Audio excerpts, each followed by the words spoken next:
Well, it is my honor and privilege to welcome our distinguished guest, Dr. KBS Krishna and author Madhulika Little, who will join us soon. I welcome Dean in Charge, Professor Ramakrishnan Vasuriki, and PRO, Mr. Robin Jindal. Now, I request all the dignitaries and department head to come forward to water the plants as a mark of initiating our literary fest.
Mr. Robin Jindal.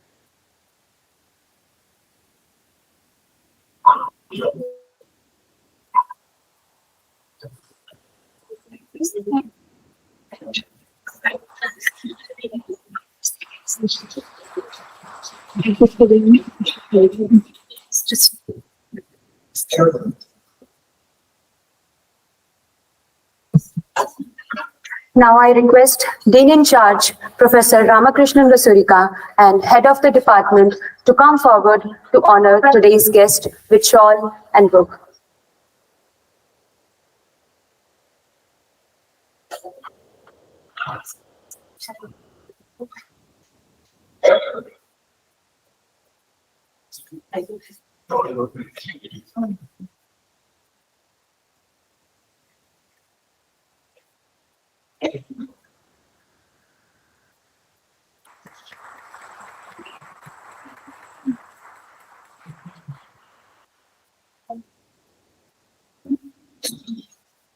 Now I would like ma'am to come forward.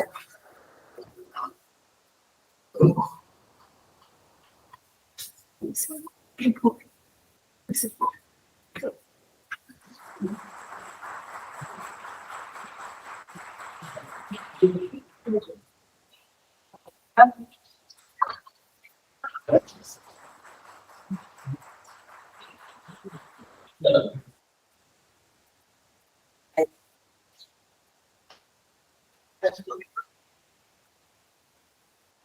now I would like to request Dr. Rohit Yadav, Assistant Professor in Department of English, to address the gathering.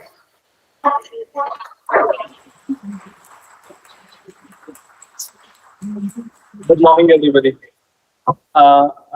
It's my proud privilege to welcome our guest, Dr. KBS Krishna. He accepted our invitation and traveled far away from place, and he accepted invitation to deliver in offline mode as well. Thank you, sir, and I welcome you in our university, in our department. And I welcome Dr. Nandita Krishna. She also accompanied sir for this venture, and I also welcome Dr. Ramakrishna Vasurika sir, Dean in charge academics. She is always available for us, and and guiding us and helping us in organizing such kind of activities. I welcome you, sir. I also welcome Dr. Prithvi Raj and Priyanka Das ma'am. They accepted invitation and they traveled all the way from Bhopal and they placed here for us. I also welcome faculty members from other departments and faculty members from our department, Dr. Vipin Pal Singh, Dr. Dinesh Babu, and our head, Dr. Sahila Jafar ma'am, and everybody. I welcome you all, and I also welcome students from nearby colleges. They are about to. Some of them are on the way. They are traveling. They are about to join, and some of them are already here. I also welcome PhD scholars of the university and students from various departments. I welcome you all. Thank you all for being here.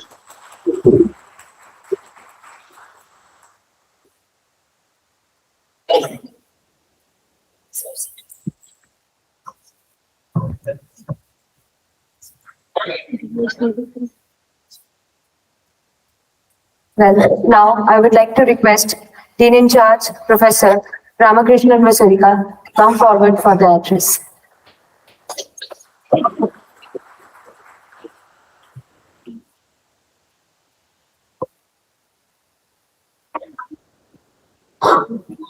Good morning to all of you. So it's a great occasion. Your English department has started this annual event, and this is the second one they are doing. So, and I can see a lot of participation, all the students, some coming from outside. So these kind of events, I think, are very important for the academic development for all the students. It will develop your creativity, right? I'm seeing so many of your emails in that different events. Those are organized as part of this main event. And previous year also you did that, mainly in that activity hall. So this is really good for students, and in general I can say English department students have been doing quite well academically. I can see a number of you have qualified in UGC NET exam. I think probably one of the highest, or maybe the highest in the university, the department.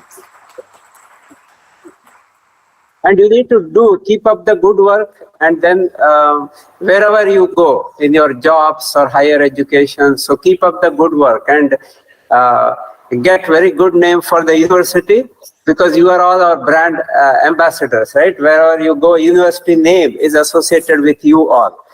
So we all wish you that you do very well in your academic careers or research, whatever you are doing.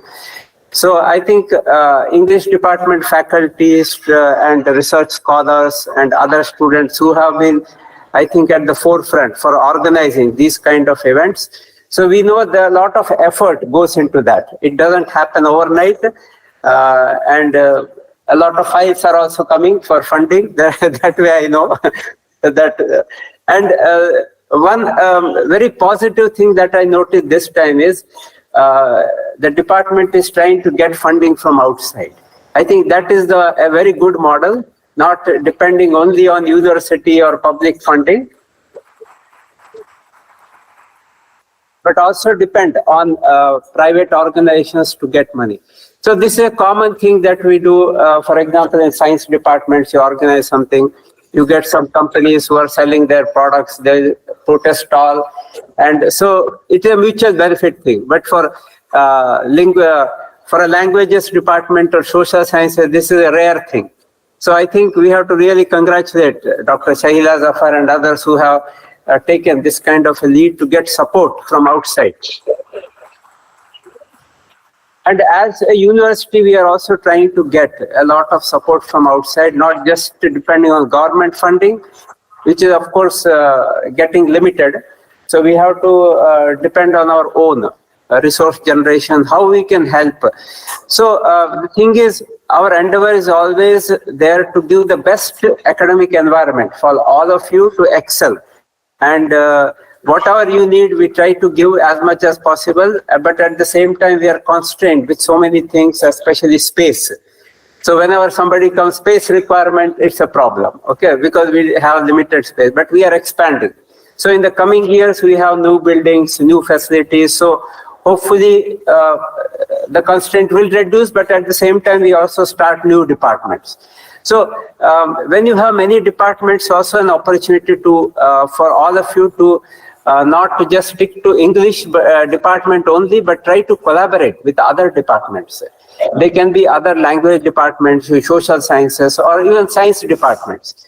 And we know one course that you are floating, academic writing, that is for the entire university.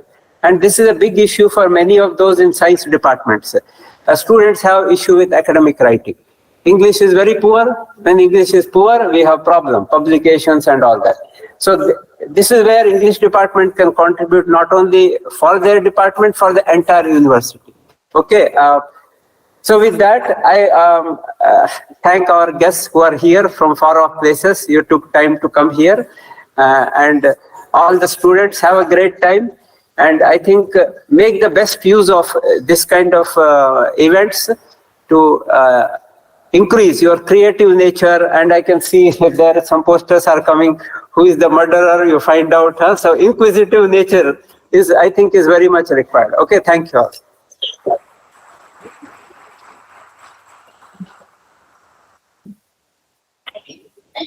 Thank you so much, sir. Well, it is a great pleasure for me to introduce today's guest, Dr. KVS Krishna. Dr. KVS Krishna is Assistant Professor in the Department of English, Central University of Himachal Pradesh, Dharamshala from 2012 to present. He received his doctoral degree from English and Foreign Language University, Hyderabad in English Literature. Title of his thesis was The City Nightmare, a study of hard-boiled detective fiction. Dr. KVS Krishna is editor-in-chief of Spring Magazine of English Literature. His creative writing includes a book called Elephants on the Mind, published in 2018, short stories like Game of Chess and The Rain Fell. Not just that, Dr. Krishna's research interest includes Indo-American literary transaction, depiction of pedagogical philosophy in fiction, detective fiction as non-escapist genre. Now, I would like to invite Dr. KVS Krishna for his lecture. Sir, please.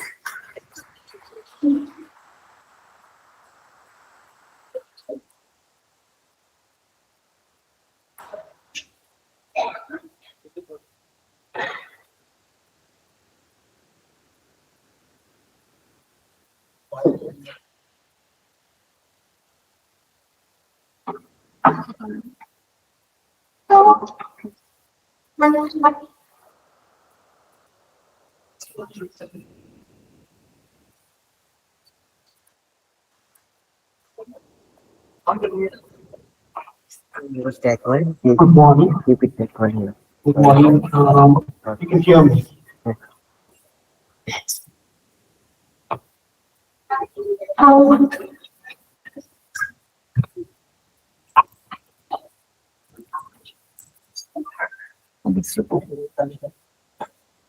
Good morning. Yes. Good morning. I got the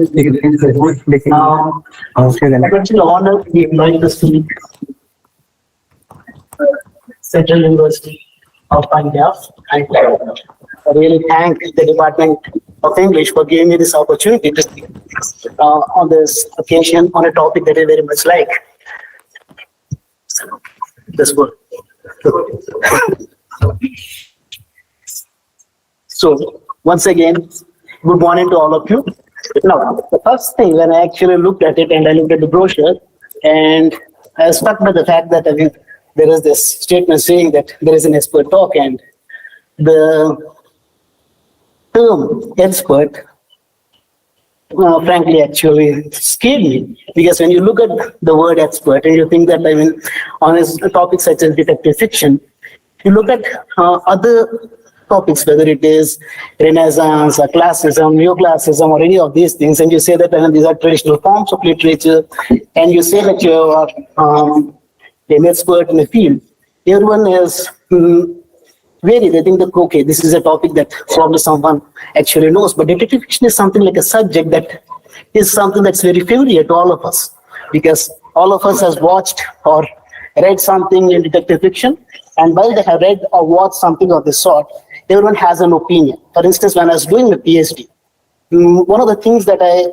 generally found was people were speaking about it, people would come and ask me, so when you're saying that you're working on detective fiction, what exactly are you doing? Are you actually looking at James Bond? Are you looking at James Hadley Chase? Or are you actually working on these particular novels that they're interested in? Because everyone has their own favorite topics, favorite novels, and has an opinion on what actually detective fiction means. So to be called an expert in a field that everyone has an opinion, everyone is aware of, is, to tell the truth, scary. That's the first part.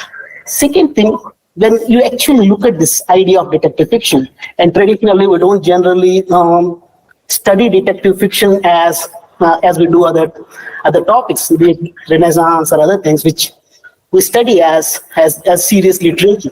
We don't tend to look at it as something that serious academicians would look at. So we hardly ever deal with this, hardly ever discuss. And this is a topic that generally that happens with all popular fiction, popular literature, be it science fiction, be it children's literature. One of the students here was telling me that last year you had a talk on Harry Potter.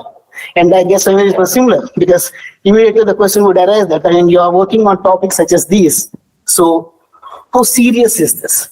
The question that I want to ask is, why do we have this impression that these topics, that these issues, whether it is detective fiction or children's literature or science fiction, when we look at these topics, why do we think that these topics are easy reading, light reading in the first place, and these are not topics that are worthy of academic interest?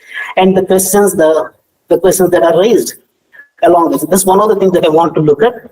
And along with it, we generally tend to look at these issues as escapist, as escape literature, that you want to read this because you want to read this to get away from serious topics or issues, to relieve your stress or something of the sort. So is it really the case? Is it really escapist literature? Is one of the questions that I want to answer. The third thing that I'm going to look at is, along with this, I hope we have time to deal with it, is while we are dealing with this, and one of the things that most of us have done, as Sir was speaking yesterday, he was telling me that as a child he wanted to be a detective. So this is something that most of us actually felt, that we want to be a detective, want to be a spy, want to do something of the sort, so that you look up to, as I said earlier, James Bond or something, and say that this is what I want to be. Why do we have that kind of craving? Is it something that is just childlike innocence, or is there something more? This is the third thing that I want to look at.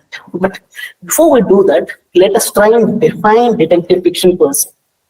What exactly is detective fiction? Is it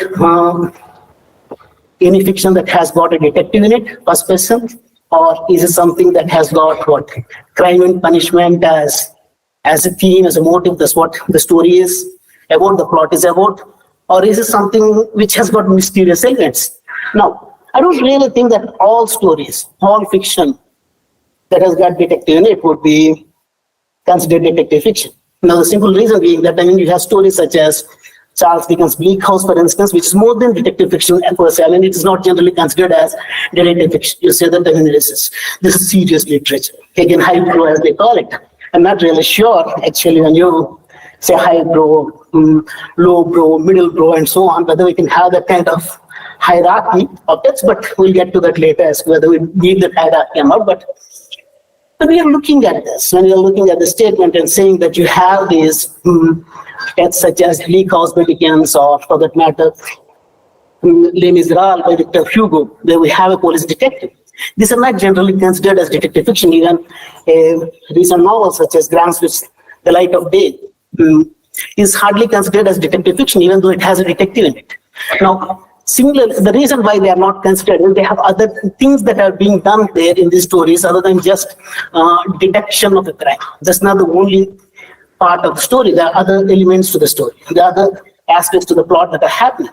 Second thing that we want to look at is that I would say that whether Crime and Punishment, for instance, I mean, is how you would define detective fiction. Now, we all know that, I mean, as students of literature would know, and probably most of the others who are here would know that, I mean, Crime and Punishment is not the only thing that you would, or all stories which have crime and punishment as part of it as detective fiction.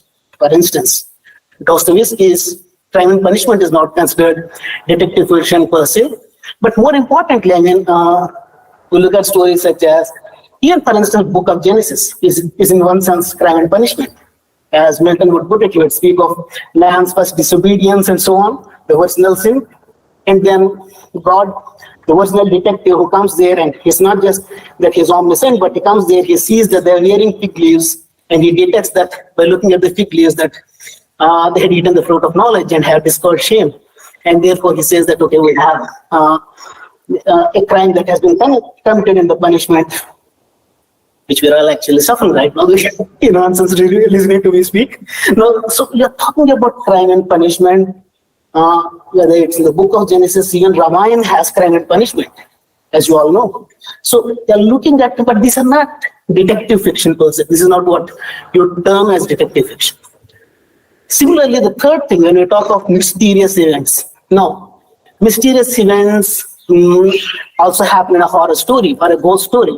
It's not just in detective fiction that you come across. I'll give you a simple analogy. Let us say take three men or three women or whatever. We are saying that there is, let us say A, B, C. They find three caves, and A enters a cave, cave one, and you hear strange noises, and A never returns. A never comes back, and B goes into cave two. And B goes into cave 2, again you have the strange noises. B comes out running and tells everyone there's a ghost inside, and everyone is scared and no one goes into the cave again. And C basically talks about, C enters a third cave, and he sees something, hears something, again we hear the strange noises from outside. He comes running and he asks an expert to go and investigate. The expert goes in and finds out that there is something that is manufactured, there is something rational, normal reason, natural reason, rather than something supernatural. Now, the third one would be something like detective fiction, because this is detection involved, and there is an expert that has been called in who goes and investigates and finds. Where A would be just a horror story because no one ever investigates, it's just frightening. B is basically something like a ghost story. You look at a haunted place. So, by this analogy, we can see that mysterious events can actually be can form the plot of whether it is detective fiction, whether it is ghost story or horror story or whatever. But when we say that this is the case, this is what is happening, how do we distinguish detective fiction then? I would say that, we'll look at a combination of all three. First and foremost, where there is crime and punishment, there's a detective, there's detection involved, and thirdly, there are mysterious events. But along with this, detective is one of the main protagonists, if not the only protagonist of the story in detective fiction. That's how you would look at it. So with that in mind, we've got to remember that detective fiction as a genre, as a genre in literature started much later than other formats, and this reason is very simple, because detectives themselves came into existence much later. Now, why do we say this? When we look at the term detective, when we look at what a detective means to detect and do all these things, and taking that up as a profession, not just as an amateur detective, but as a profession which would inspire others to go and detect and do it as if this is something that they are willing to risk their lives to do.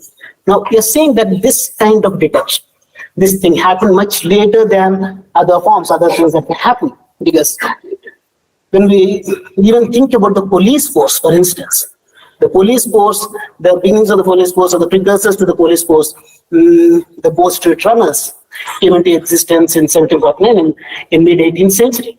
Now, the Bow Street Runners in London came into existence in mid-18th century. They were in existence till 1839 from 1749. But while they were in existence, these were not really the police force. They were there to just report crimes being committed.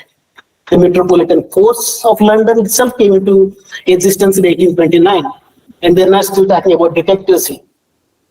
The detective, as per se, did not actually come up in England, but in France. We're looking at the earliest known detective, Vidocq. And Vidocq is someone who was a criminal who later took up investigation, who was a criminal who stopped his criminal activities, changed his track, and he decided that I'm going to be a detective from now on, that I'm going to become an investigator, and he became a professional detective. He was the first professional detective, and while he was the first professional detective, the police force of that time, they're not really happy with this. Naturally, they had their problems. But you can see that, I mean, this idea of a criminal turning into a detective is something that is even now in the 21st century, a romantic idea. So in the 19th century, when this happened, you can clearly see how it must have inspired a lot of writers. One of the writers to be inspired by this is, of course, Poe, Edgar Allan Poe, and he created Monsieur Dupin, Auguste Dupin, in 1842, when Dupin made his debut. He was the one who actually popularized a term. Poe popularized this term ratiocination, or the use of logic, looking at a crime and basically, can I take off this jacket? It's really hot.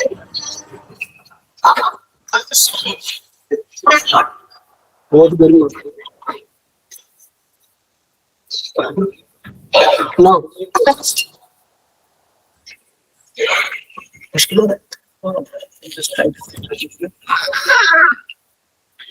Okay. So when you are looking at, what Poe was doing with Auguste Dupin, it was something similar to what you would again find Gaboriau doing with Lecoq. He created a similar kind of detective in 1862. Now, both these detectives were inspired by Vidocq, of what Vidocq has done, and that is the use of logic, use rationale, the human rationale to deduce whatever was happening.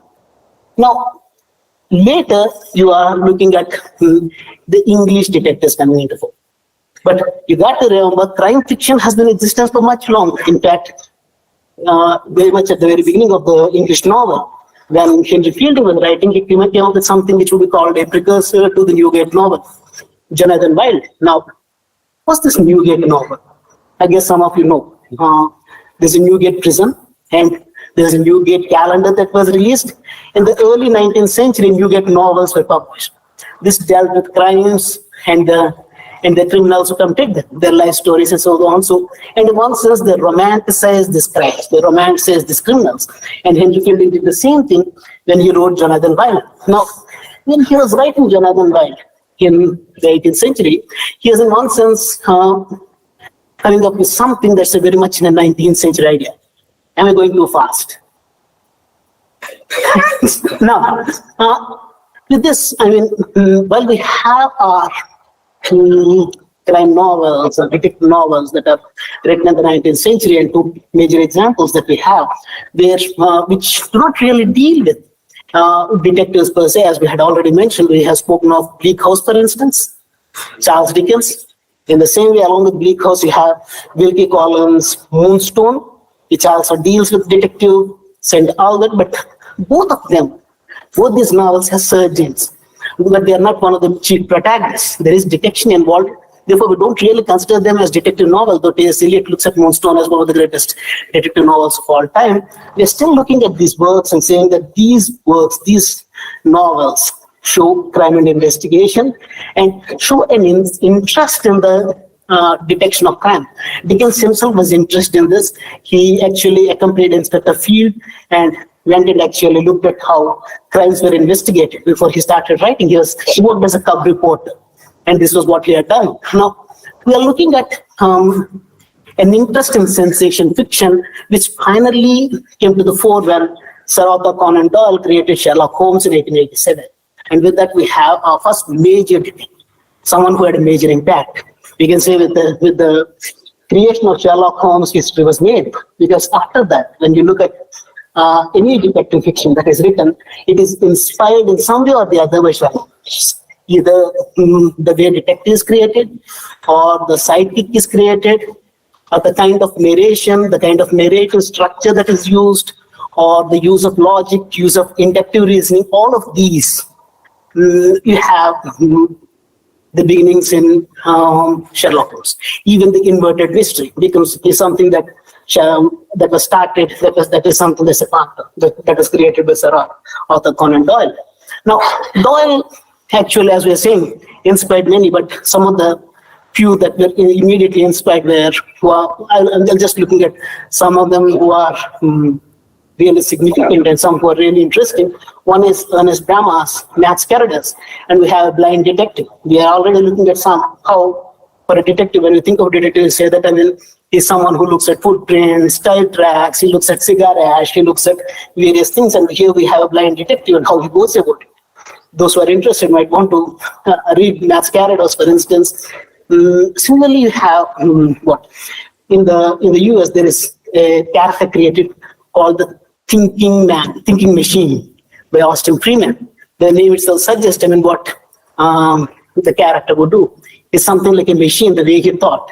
And you're looking at some of the beginnings of detective fiction. Similarly, Hodgson created Kornacki, a ghost detective, a detective who actually goes around finding ghosts in various houses. So these are some of the main more interesting examples of people who were inspired by Arthur Conan Doyle and started imitating the kind of stories that he wrote. But as we move to the 20th century, and in 20th century, we are looking at novels from 1918 to 1939, which is called as the golden age of detective fiction in England. Now, the reason for this, 1918 to 1939, why? Because this is basically the period between the two wars, the two world wars. There was a period, in this lull period, in detective fiction basically was the thing that really interested the public, apparently. Of course, later it continued to interest them, but there was a sudden surge in the number of writers. We have writers such as Agatha Christie, Dorothy Sayers, Josephine Tay, and others who actually were influenced, were either writing around this period, were influenced by what was happening in this period when they started writing later. And you're looking at these novels that were written. These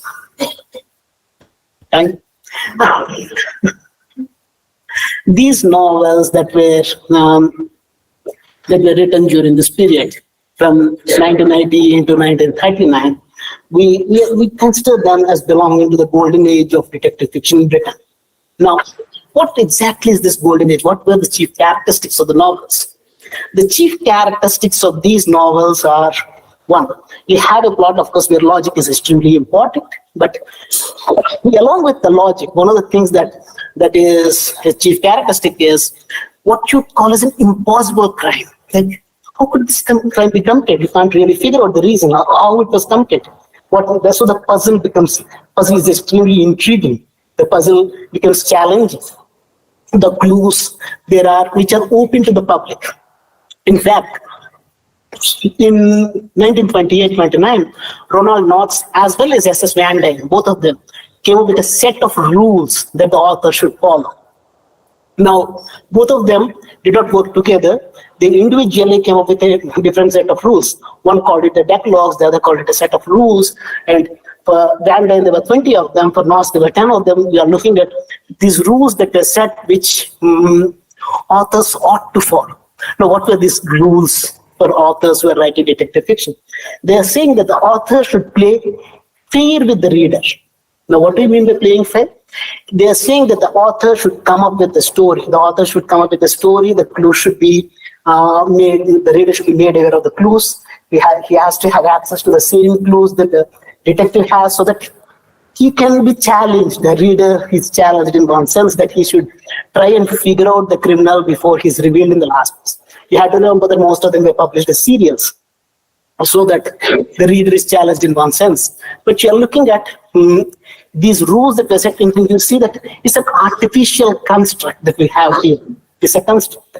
It's craftsmanship, because you have rules and you're following rules. It's almost like something that is scientific, that you're following a formula. These are the rules that are being applied, and by using them, you are going to create some kind of story. Now, these rules, of course, it is not necessary that all of them strictly followed the rules, but you got to remember that these rules suggest something about the kind of stories that were being written. They suggest that, these stories that are being written in this period were stories that implied the reader had time to actually work out the puzzle. That the reader had time to work out the puzzle, that the reader was interest in the puzzle, he did not have any other thing to do. That's what we actually assume. And this actually gave rise to the thought that detective fiction is escapist. The main reason that you have here, because you are looking at what was happening in a period when you have created these stories, and when you create these stories, you feel that these are stories that would lead people to solve a crime or play a game. It was more like a game than actual serious reading in one sense. Something similar was happening. A surge in interest in detective fiction was happening across the Atlantic in the US, and in the same period in 1920s, you have the birth of hard-boiled detective fiction. Now, what's hard-boiled detective fiction? You're looking at hard-boiled as an analogy by using a hard-boiled egg. You all know what a hard-boiled egg is. It's boiled throughout, so that the yolk doesn't run out when you actually break it, because it is solid, it's hard, not a soft-boiled and hard-boiled. Now, who is this hard-boiled egg that we have here? It's the detective in the first place. The detective, in the sense, a detective as someone who is a tough guy. Remember, in the British detective fiction, you have detectives such as Miss Marple, who is old, who is frail, and so on. But the tough guy detective, or the hard-boiled detective, is someone who even when these hoodlums, the thugs, or the villains beat him up, he is not going to break down. Whereas if you think of Jane Marple and say that someone is going to beat her, probably the story would end there, she would die.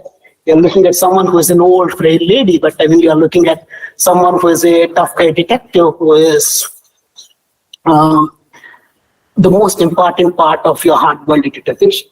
Now, once you have this hard-boiled detective stories, you have to think of why they created these kind of detectives, these kind of writers, or these kind of stories. Now, Cynthia Hamilton actually writes about it and says the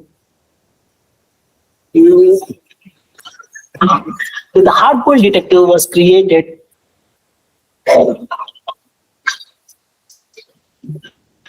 as a result of what was happening during that time. Now, one of the things that was happening was, of course, prohibition.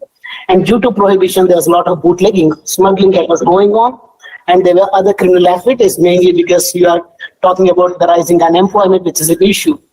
Ernest Hemingway and others actually write about the rising unemployment in the 1920s and 1930s. And one of the reasons that they give, Steinbeck speaks about the Great Depression, for instance, in Grapes of Wrath and other novels. And you're looking at a period where this unemployment was a result of the World War. For instance, where women had taken up various jobs that were mainly dominated by men earlier. After the men returned home, for instance, you look at the short stories of Hemingway, such as Soldier's Home, and you have a case where the soldier returns home and he finds that he has no job. That is, and Rebecca West has written about this. So you're looking at a certain feature that becomes a part of hard-boiled, as a result in hard-boiled detective fiction. These unemployed, what were they going to do? What would happen to these jobless people? And the bootlegging or smuggling activities that had resulted, and who would be the kind of detective who would deal with this? The detective who would deal with this would also have to be equally tough. He can't be some person who is sitting in an armchair and figuring out what is happening using logic, but who has to go out, as Raymond Chandler would say in his Simple Art of Murder, it would be someone who is tough, who goes down these mean streets and who is willing to venture along these mean streets to find out what's happening.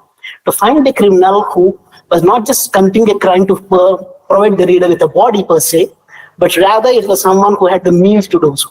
But otherwise, we are talking about, as we would term it, talking about someone who would be willing to deal with gundas, hoodlums, rogues, and others, rather than someone who is an aristocrat criminal who is also an amateur criminal, not a professional criminal person, or who is someone who is basically forced to take up crime as a profession in one sense. Because one thing that you'll see with the detective fiction that was written in Britain, which were called country house murders, country house mysteries, by the way. And the reason they were called country house mysteries, where most of them are set in a country house in something like a village or on an estate amongst aristocrats, and someone is murdered, and generally it's one other aristocrat who had actually committing the crime. So you're looking at a crime which is far removed from the kind of world that they were a part. That was what was happening in the British detective fiction of the period, whereas American detective fiction, on the other hand, was dealing with crime which was being committed on the streets and committed by people because they were forced to commit these crimes, mainly for a living. Now, these distinctions seem to suggest that the British detective fiction seems to be escapist by nature, whereas the other one is realistic.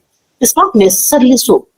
Even British detective fiction is not really escapist because it's dealing with issues where you speak about mistaken identities on a regular basis. For instance, if it's not a spoiler, I would like to speak of a novel by Agatha Christie called Taken at the Flood, for instance, and you have someone who could actually take up an identity. Because during the war, one of the things that happens is you don't really have your proper identities. You don't have what you would term as Aadhaar cards or something, so that people could actually take over someone else's identity. So these are the kind of crimes that were being committed, and this is actually realistic of the kind of problems that people were dealing with in the early 20th century. Now, not just these, but I mean others that came to the fore later, like Ruth Rendell's Police Procedurals, of course, deals with the police and how they actually went about their business. Now, when we look at the police and going about their business, you are looking at something that's not necessarily escapist, because the crime is gritty. The crime is something that would basically frighten us, because we are looking at something that's almost what is happening in real life, inspiring most of these stories. We have, even now, when you would be looking at watching police procedurals, like most of you must be aware of something called CID, that's on TV. Almost everyone must have watched it. It has been there since my childhood, I think. So you are looking at these stories that are being, these are police procedurals. The reason police procedurals are not escapist is because they're speaking about a kind of crime that is committed day to day, every day in our world, and how the detective goes about trying to investigate this. That's one part.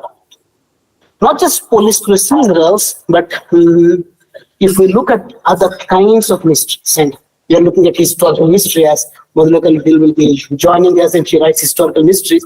And you look at historical mystery and you would say, okay, you're escaping to some space that is far off, like 14th century, 15th century, 16th century. She writes about the 17th century, and you're looking at this various periods and you say that, okay, they were not even detectives at that time, as we had just discussed.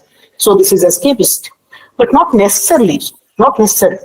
Just because these stories are set off in a far off time in the past, doesn't necessarily mean that these are escapist. Because I don't know, if you remember, I guess some of you must have read George Lucas, and one of the things that he writes in his historical novel is that in the historical novel, we are dealing with an issue which of the present by setting it in the past and trying to come to terms with it. For instance,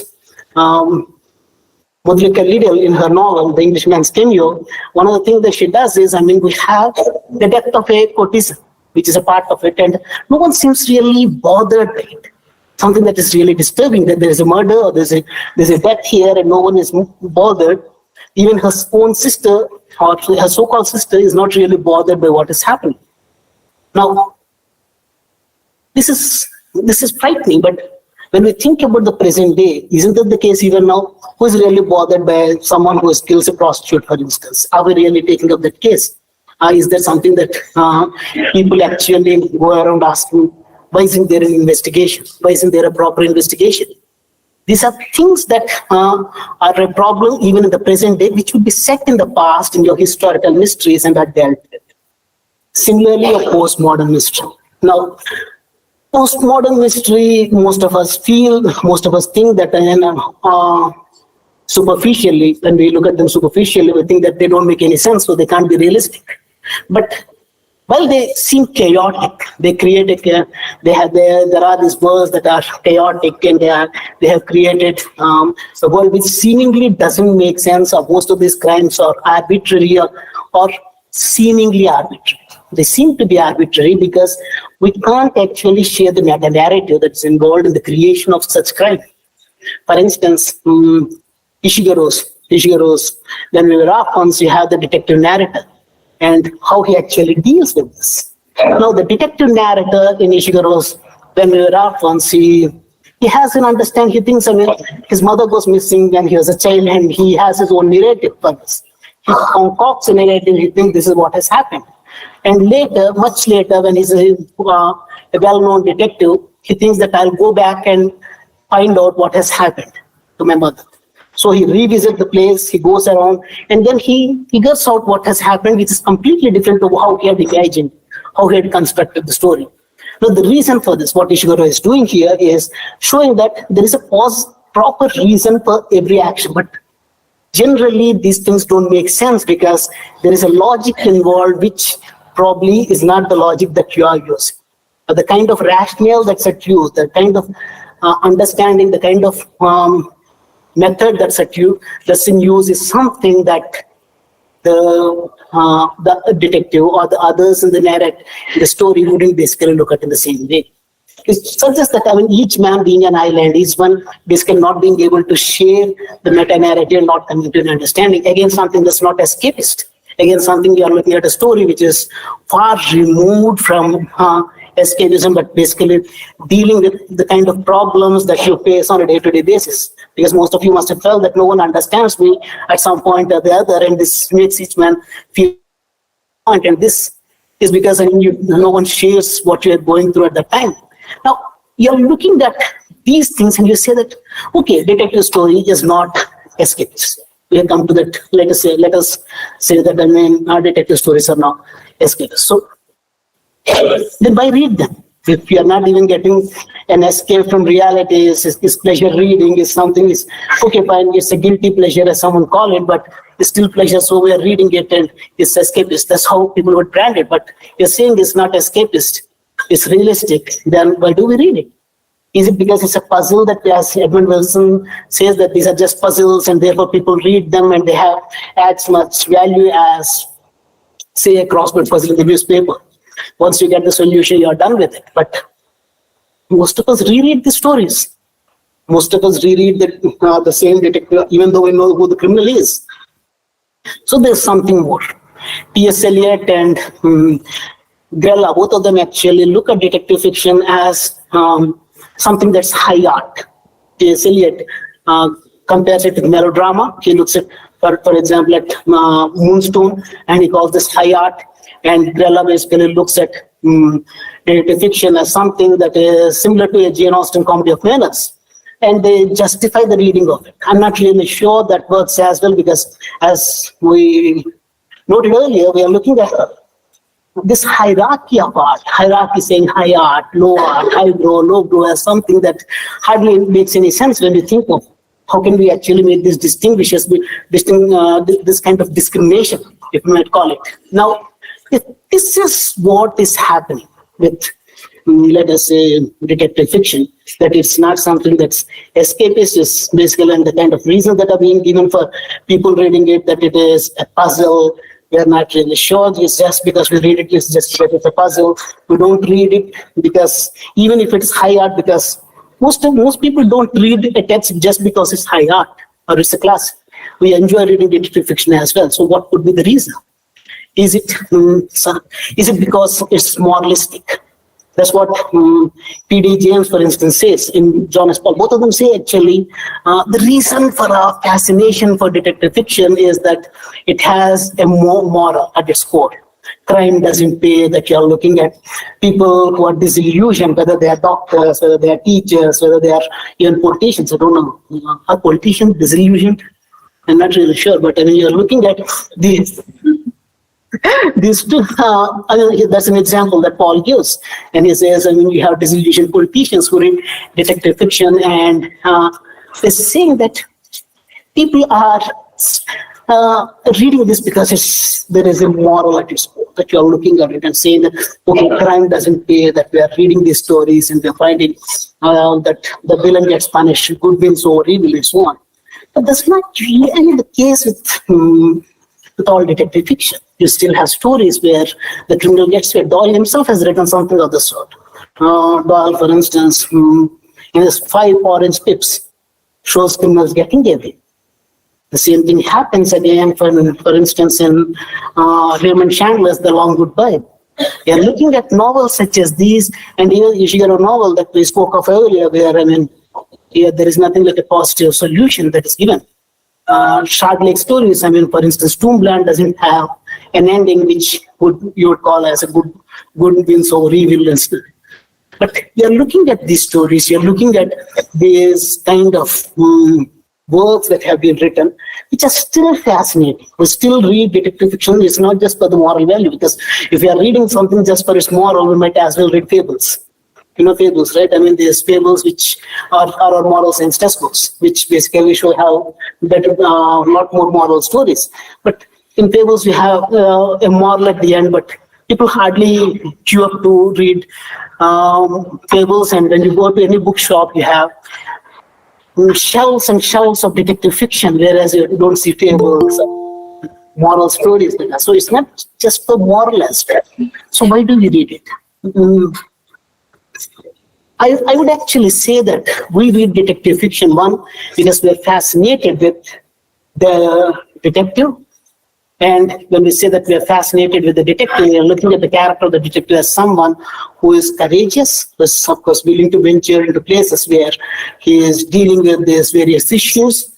One, he is also someone who is who is passionate about what he is doing.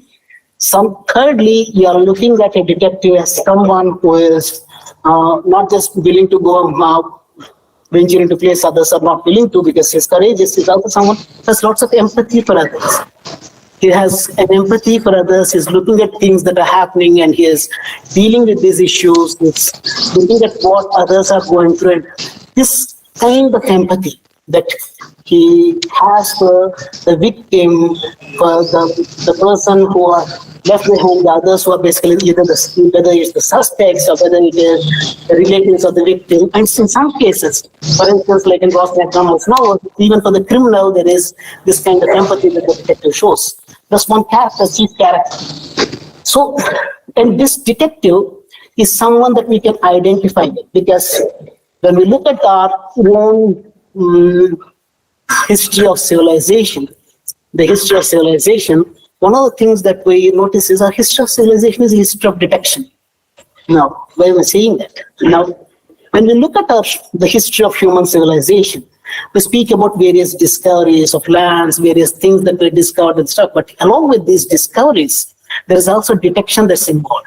For instance, let us say the invention of the wheel that we call it. I mean, there was a proper detection that was involved where we're saying there's something that is circular would move faster than there's something that is square, for instance. Or what can we do with fire? How to use fire? Whether to actually, I mean, to go to the point where you're actually cooking your food using fire. You're saying that, I mean, you're looking at a kind of detection that has happened. It's not just discovery, but detection that's involved. Similarly, where to dig for a well. You have your detection that's involved. Adding salt to taste when you're actually eating. I'm saying that, I mean, there is, which is not something that animals would do. So there is detection. So the whole process of human civilization is a history of detection, for instance. Along with this, further, He's also someone who is doing something far more significant. He's a seeker of truth. Now, what do we mean by this when we say he's a seeker of truth? I guess most of you are familiar with Vyomkesh Bakshi. There's a movie as well. And one of the things that Vyomkesh Bakshi calls himself is Satchandesh, or a seeker of truth. Right? Now, what is this truth? Now, theologically, all religions would speak about how we are looking at truth or move towards this finding truth or the eternal truth that you are always looking at. So detective fiction in a sense becomes an allegory of man's endeavor to find this truth, of how he's going to find this truth. And this truth is something that, so we can actually relate with this. We can also think about it even from a theosophical point of view and say that this move towards truth, this desire to find truth, seeking truth, is something that distinguishes detective fiction. Because it's always the truth that's important. As Jesus says to Paul, the truth shall set you free, and in the same way the detective is set free once he finds the truth. He figures out what has happened, he can actually move on. In the same way, in our own in Hinduism, we speak about in the Gita as someone who has found the truth becomes a sthita prajna. Now, how does he become a sthita prajna after he actually finds truth? He says he knows what is real, what is corporeal, and what is really vitally important. And this figuring out of what is vitally important makes a human being sthita prajna. Our endeavor is to be a sthita prajna, as we all speak of it. And as we say that, if this is our endeavor, that you want to be a sthita prajna, we are looking at detective fiction. It's something that becomes an allegory to this finding of truth, this figuring out of what your dharma is beforehand, and then later finding what is truth and basically being set free. So that, I think, explains our fascination with detective fiction. I hope that actually demythicizes detective fiction, not just as something that is escapist, though I guess, by making it something that we are looking at as a process, as something as a process of civilization, as an allegory to finding truth, and as the allegory to the way the human endeavor is towards eternal truth. We are looking for a valid reason. We can find a valid reason for why we read detective fiction rather than all this justification saying it's high art or it's other things. So with that, I conclude. I hope that that was at least interesting. Thank you. Thanks, man.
Hello.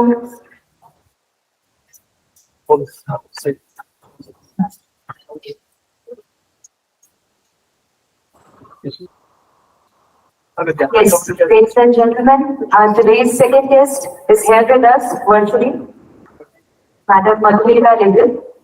Please give a big round of applause for her. Ma'am, can you hear us?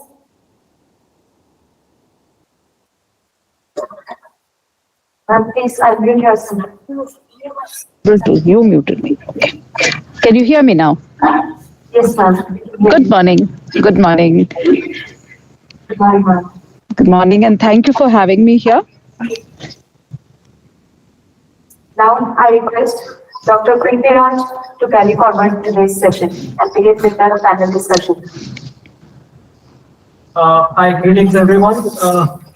Since this is a festival and without making it maybe too academic, I think everyone looking at something which is also associated a title with some of the genres. We want to popularize literature among more and more people, and with that vision we started the Literary Festival in 2022. We have the second edition, and this time the students decided that they want to know more about fiction from critics and writers and how it happens. Now my position is that though I'm a teacher, I'm an academician, but here I'm in a precarious situation because I'm in the middle of a writer and a critic. So we have Dr. Krishna, who has worked on detective fiction for the PhD, and we just saw, and it was really exciting and getting the kind of knowledge he has. And here we have written and I was reading your novel. It's written, just started the first volume. I'm sorry, I try to continue reading it, but it's really interesting because of the social media and the way it's with the history as well. In terms of that,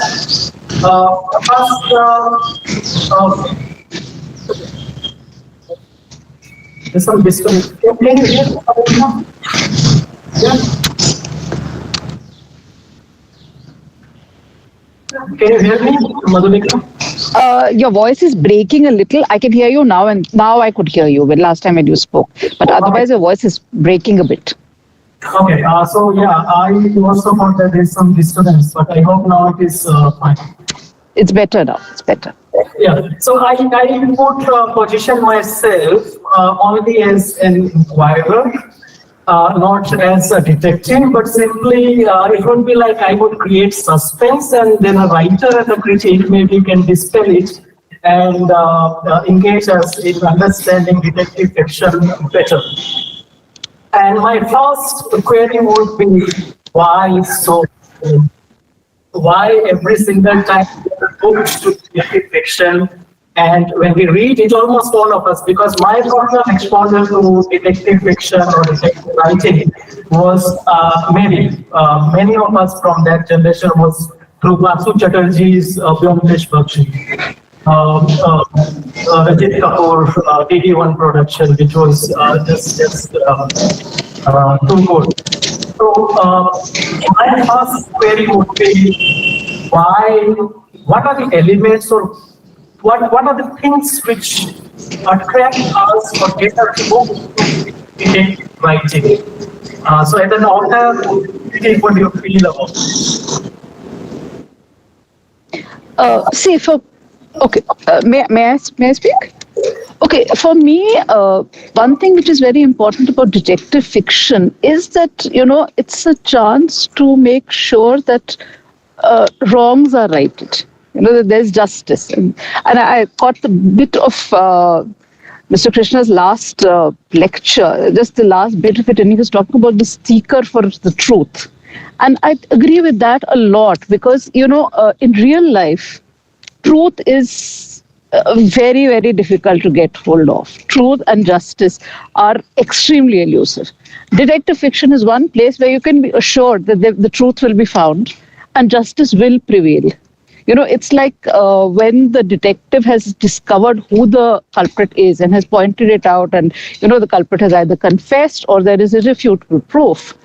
You are assured that there is justice, which is not something which happens in real life, especially in India. It's like, even if the police has caught the culprit and they've got a confession out of him, you can never be sure that that culprit will actually be, sentenced, or there will be true justice. So I think that thing of being able to create a world in which there is justice and the truth is out, there's something very satisfying about it. And secondly, for me, detective fiction is, it's something which that's a very primary urge in me to solve puzzles. I love puzzles. So to, be able to fit the whole thing together, to fit in red herrings and clues and, still make it a satisfying experience for a reader also.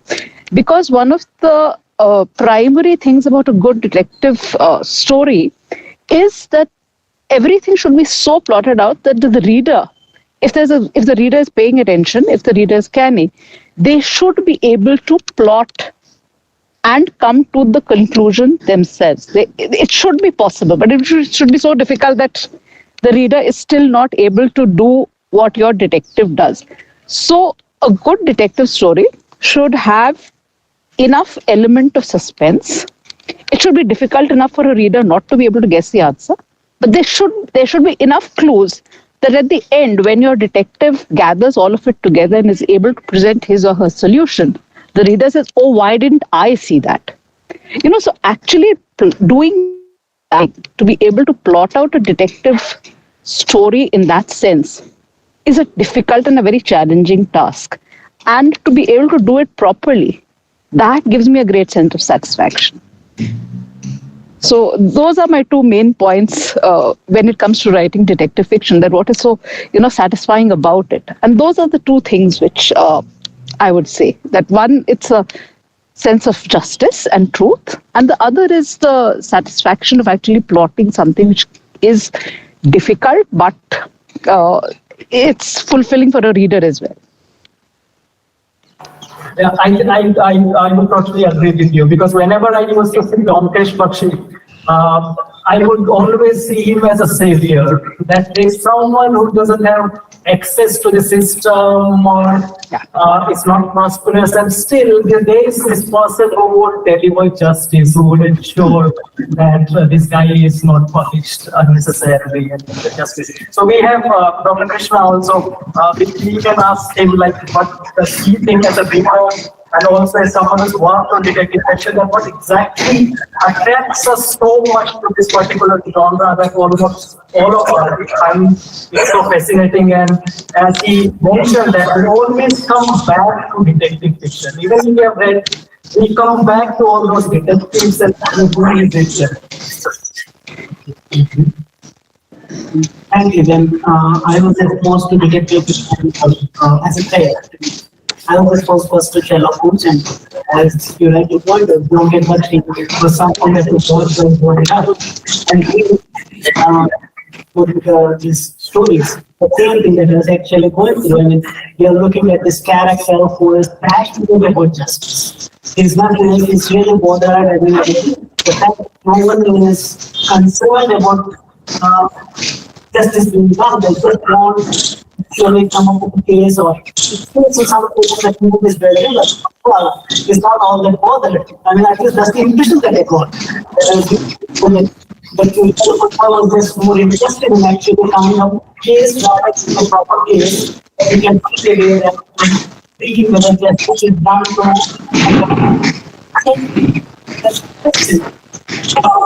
have a small failure that I have here.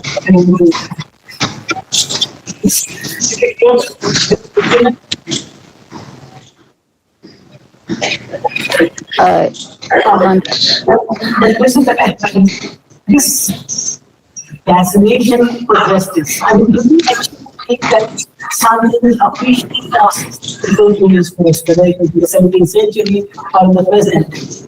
They are more interested in actually getting down with the details, most of the rather than just that you're more interested in what's happening reality.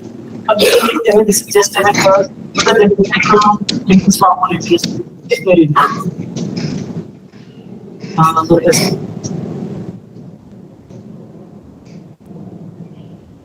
Madhurika, Sorry,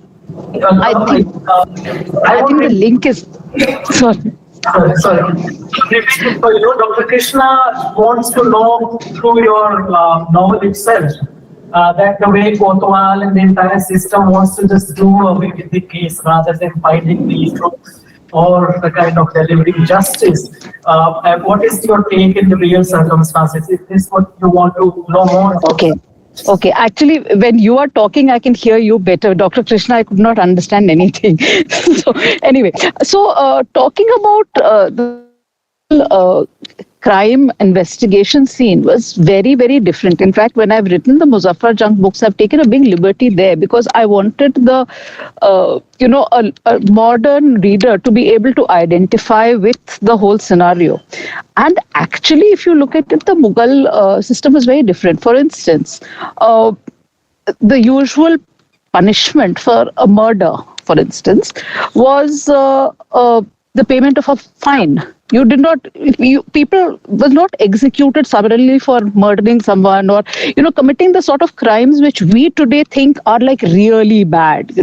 These days, if you murder somebody, you would expect at least a few years in prison.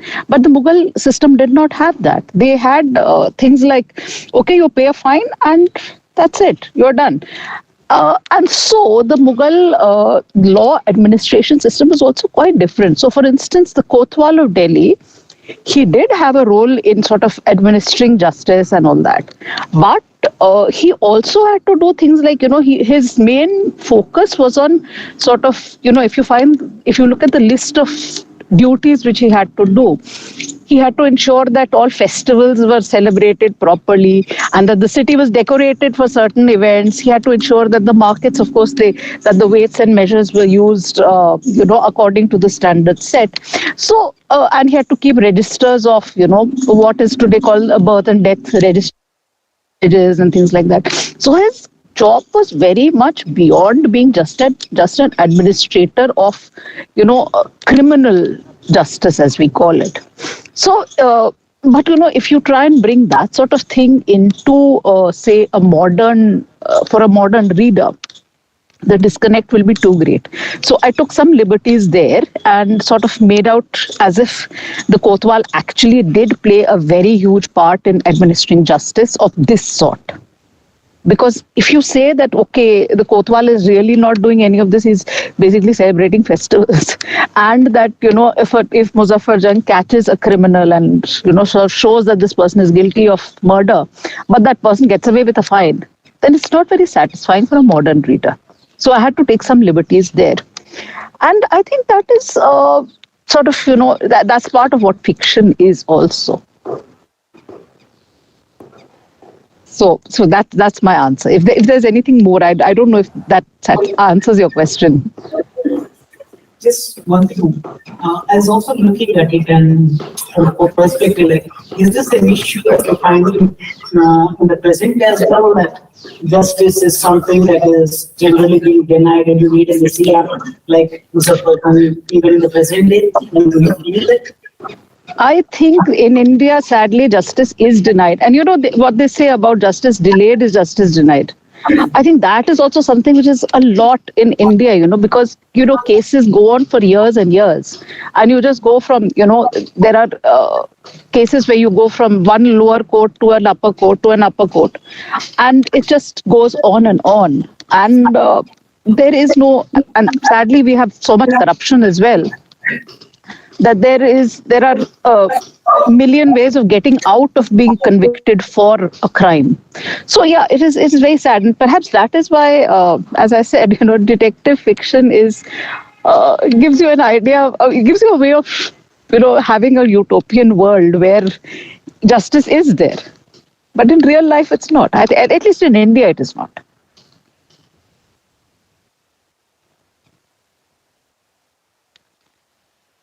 Right, which brings us to, I think, one of the similarities in different kind of fictions that how almost always the system is inadequate, if not willing. We don't have to, like many of the detective fictions that don't give this impression that the system is entirely biased or punitive or regressive, but it is inadequate in one sense, and this is where the detective figure comes in and fills in that gap which is not possible. And my personal, after reading your novel, I realized that how a detective in every era, whether it is situated in the 17th century or 19th century or 20th century, whether Christie or everyone, how the detective has accessibility to different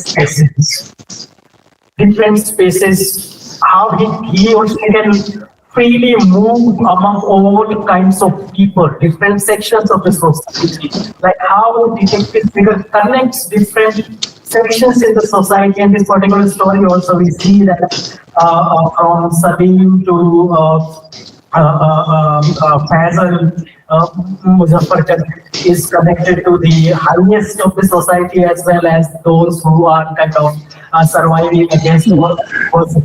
So the accessibility of detective inside the society is also, do you think this is something which also we all desire, that maybe somewhere we could move like that, talk to people freely that way, and could hold conversations and know about that or the situation itself? I think that is, it actually depends upon the detective. You know, for instance, I remember reading this very interesting series by Giles Brandreth, in which his detective is Oscar Wilde. So he's actually taken Oscar Wilde and made him the detective. And the sort of crimes which Oscar Wilde tends to sort of solve are those connected to the literary world. So it is a particular milieu in which he moves and which he is familiar with. And so he's able to sort of work very well in that atmosphere. And I think that is perhaps, it depends upon who the detective is and what is the sort of the stage on which they are functioning, so to speak. So in fact, just a couple of months back, I read another very interesting detective novel, which is called The Pale Blue Eye. I've forgotten who wrote it, but the detective there is a fictitious character whose assistant is Edgar Allan Poe, and the whole story takes place at West Point, the military academy of the US, and Edgar Allan Poe is a cadet there, which he actually was in real life also. He was a West Point cadet for a while. And there's a murder which happens at West Point, and Poe, because he is so familiar with West Point, he's able to help in the solving of the crime. So the whole milieu is West Point. It is not beyond it. So there are no real civilians involved. There are a few, but they have some sort of connect to West Point. So again, it's the milieu and the detective's familiarity with that milieu, which helps them sort of make proper assumptions and to be able to come to a solution. So I think what the detective is able to achieve and how much he or she knows that the strata of society in which they are put for the story, that makes a difference. Muzaffarjung I have set in Delhi, which is as a town.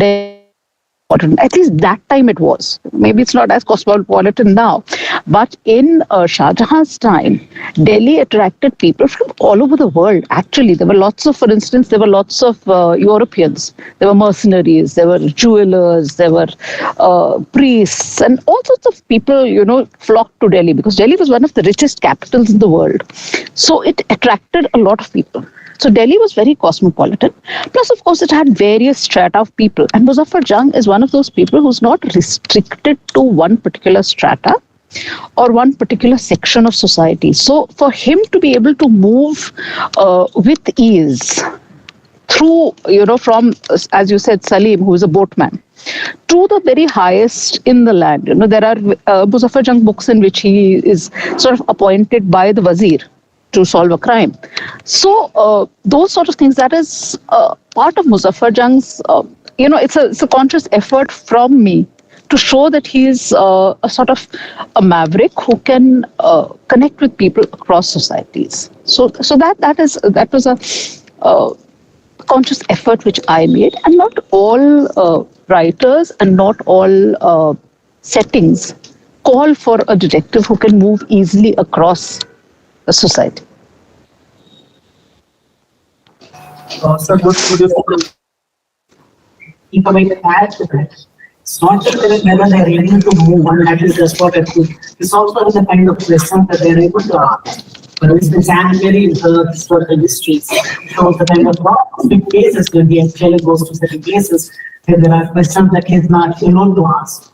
And second, the Victorian she managed to show how he was different for detective in the society's class, distinctions who ask these questions to ask meet with people. We had to make a struggle. And you find that when you are looking at other detective stories, even whether they're able to ask everyone asking the same kind of questions, people from different classes. And I think there's a distinction that we can actually make to add to this. Right. So about your detective and which is a particular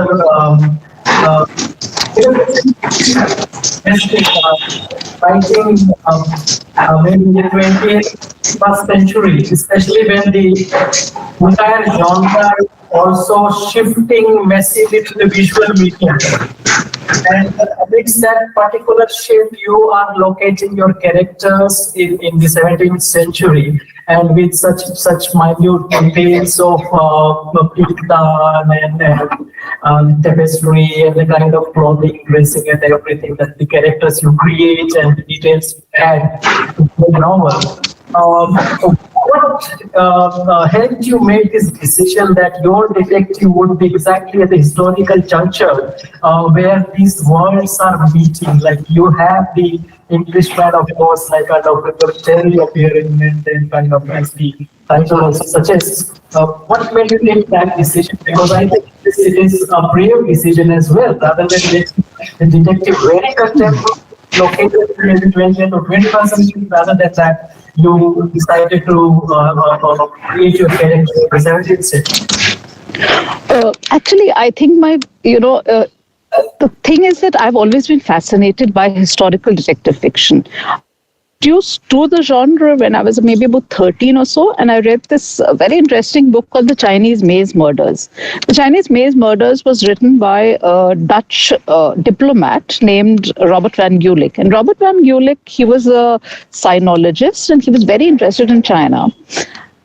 And during the course of being posted in China, he had sort of read Chinese detective novels, and he thought that they would translate very well into English with some changes. So for instance, Chinese detective novel usually had the detective who was always a judge, a magistrate, being helped by supernatural forces and things like that. So what he did was he took classic Chinese detective novels and tweaked them around to have the judge actually do detective work, proper sleuthing, which is what a non-Chinese audience modern audience would accept as a proper detective novel.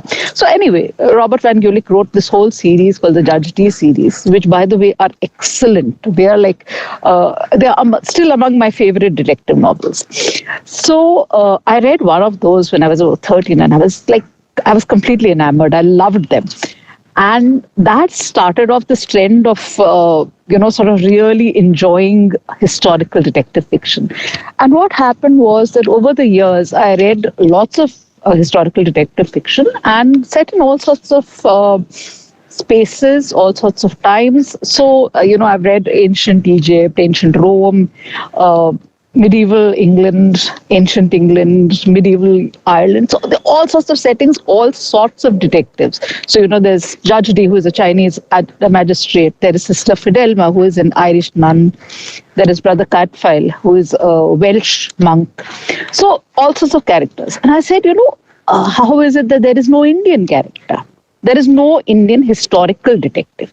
Yes, we have people like Feluda and Vyomkesh Bakshi and all, but they are all detectives in their own time period. So it's like, for me, historical means that it is set in a period which is, well before the author's own lifetime, right? So for me, I was very interested in, considering that India has such a rich historical heritage, why don't we have a historical detective? And so that was what I set out to do. I decided, okay, let me do a historical detective.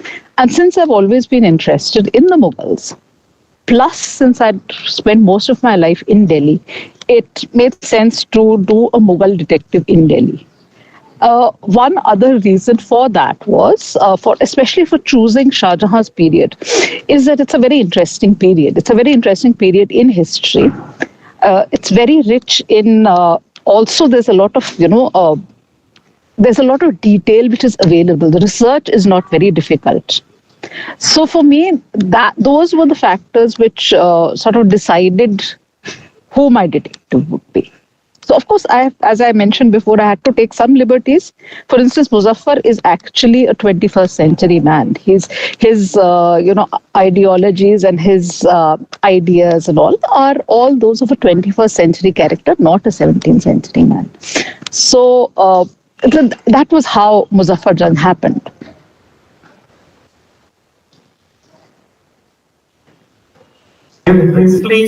You briefly reflected on the historical aspects of detective fiction that have evolved, and because of the time, I think we just cut it a little short. But if he has anything to add further to how we see detectives in particular historical periods, but nevertheless, they transgress all those periods and connect with the leadership in general across timelines. That is also if you would have any.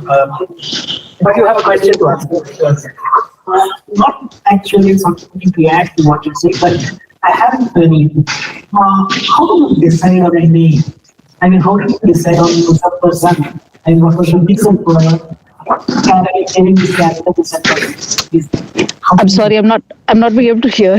I'm not being able to hear. Could you repeat the question? Because, when you were talking, I'm not able to hear. The other person I can hear. So if you would just repeat. Yeah, because you say I'm the moderator, so I have to do it. Yeah.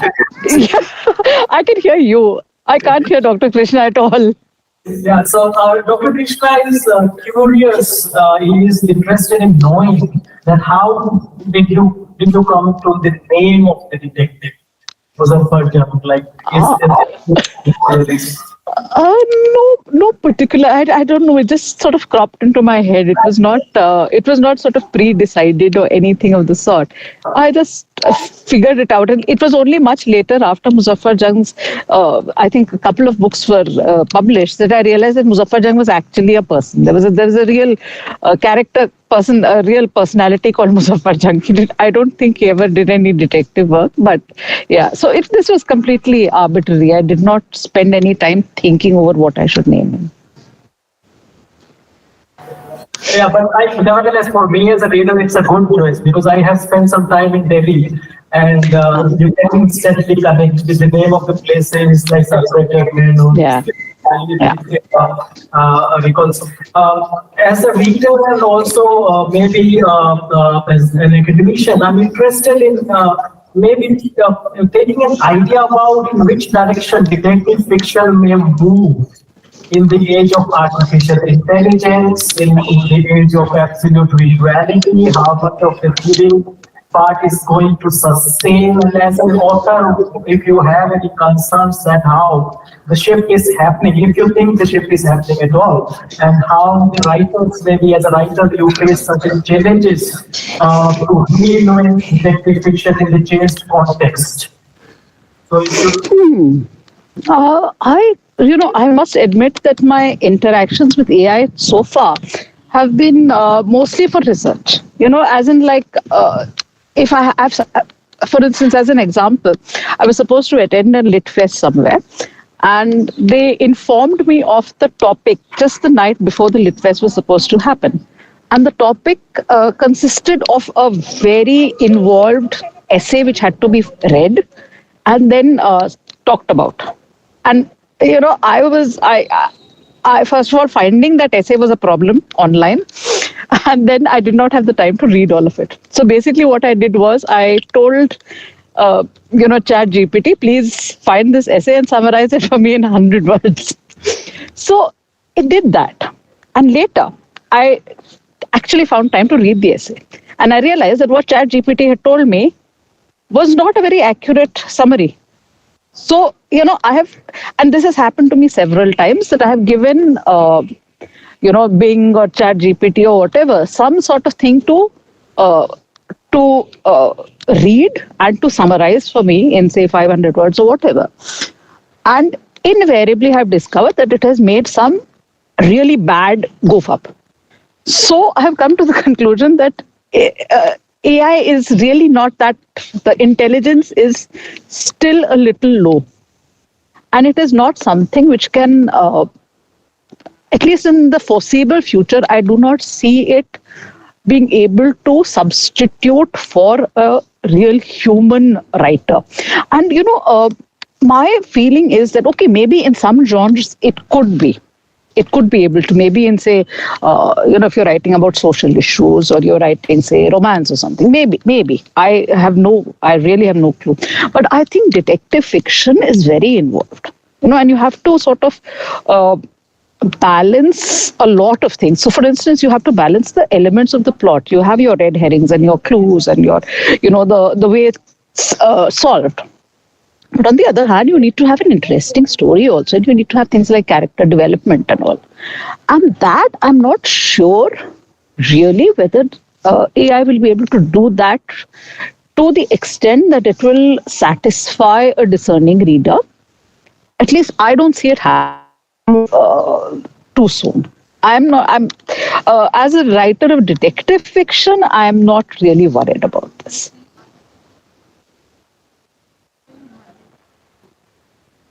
Krishna also has an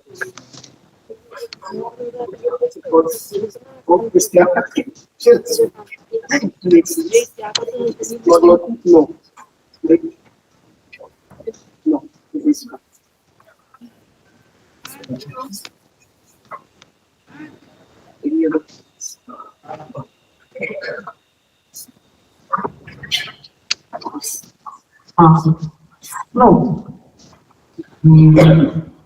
ChatGPT, and others, when we actually create the item, not just detective fiction. I'm not really sure that they can replicate what humans can actually do, because to construct a plot, we are looking at not just imagination, but I will also someone who has come up with something completely original, because we are looking at something creative. Now, they would do something which is just mixing and matching, that's all out on the next row. And it can't really, when you get creative, I don't really think, not now, not ever, probably, hopefully, that it will ever happen. Because what it happens, there's an Arkin story where stories are manufactured in this way.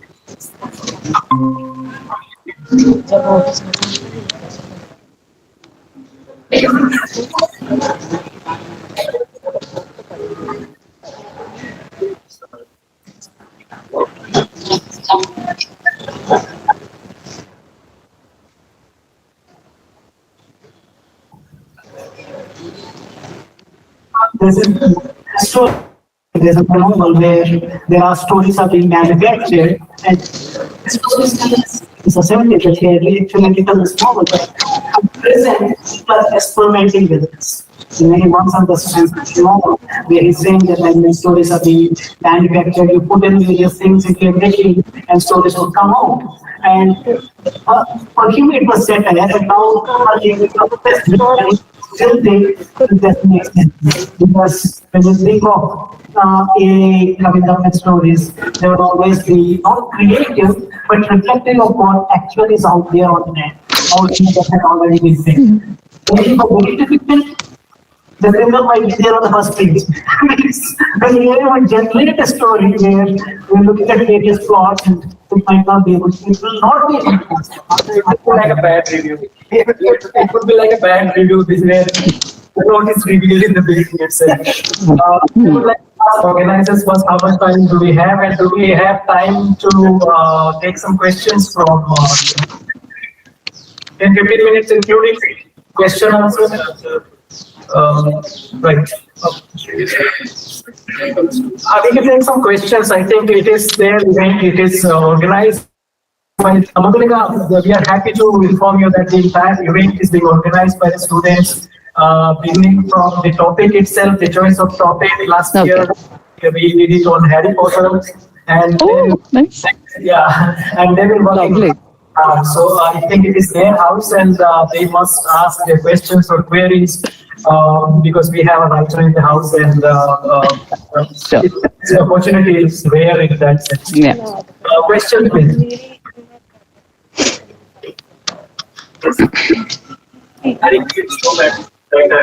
Yeah, please, please, Dr. Rohit would show you the audience. I think this is better now. Hello. Yes.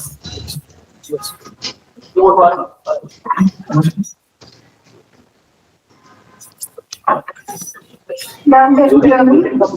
Yes, I can hear you. Yes. Hello, ma'am.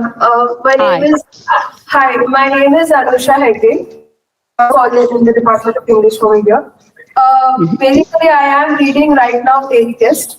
And Englishman's Cameo, it made me realize that Muzaffar Jung somehow looking at Yamuna in the end, he started understanding the sense of purpose. He got a sense of purpose. I got that message from the scenes wherever he was interacting with the river. And the beauty with which you have actually integrated the geographical space with the emotion and the thought of the character, and not just restricting him to the case itself, but rather to surroundings. That has intrigued me the most about your work. The first story in the 8 guest, it has made me fear for my own collection of books. This is that something can happen at any point of time, even to the books. And that it's not just the murder of people, but also murder of objects. So thank you so much for being that detailed with regard to your characterization and depiction. My question would be, ma'am, how do you bring in the subjectivity of the detective in this entire objective or fact-based visualization of a detective that people usually have in the popular discourse? So how do you think about that? Thank you. I think that is the whole. That's a wonderful question actually, because it's not something I really think of. But I think the important thing about a detective is that a detective should be subjective. There should be this sense of being removed from from whatever you're going to set out to solve. When you are removed from it, then you know that, okay, no matter who, suppose it turns out that somebody very close to the detective is the person who is the culprit. So there should be enough of a remove from the sort of the problem they're trying to solve, that when they come to the conclusion, they're able to sort of subjectively reach for justice. But that said, there is the fourth book in the Muzaffar Jung series, which is Crimson City, actually has one story. There's a series, serial killer on the loose, but woven into it are other stories as well. There are a couple of other stories, and one of them has Muzaffar Jung actually being not quite so subjective, because in one story he discovers that the crime which was committed by someone who was so desperate that Muzaffar realizes that if he hands that person over to justice through the law offices, injustice will be done. So he actually contrives to get the criminal, if you could call him a criminal, because is it a crime to take justice into your own hands when you know that justice will not happen? So in that sense, Muzaffar is not subjective. But I like to think of Muzaffar as being a principled man. So he is able to see when not being subjective is the way to go. So I hope that sort of answers your question. I'm not sure if it does, but I hope it does. Anyone else? The questions can also be in general on detective fiction which we have read because Madhulika and Dr. Krishna, they are also readers. Firstly, I guess, as she wrote mail also that because and you have to be a good reader to be a good writer. You cannot just take it away. So we have Dr. Shailaja Zafar who wants to ask a question.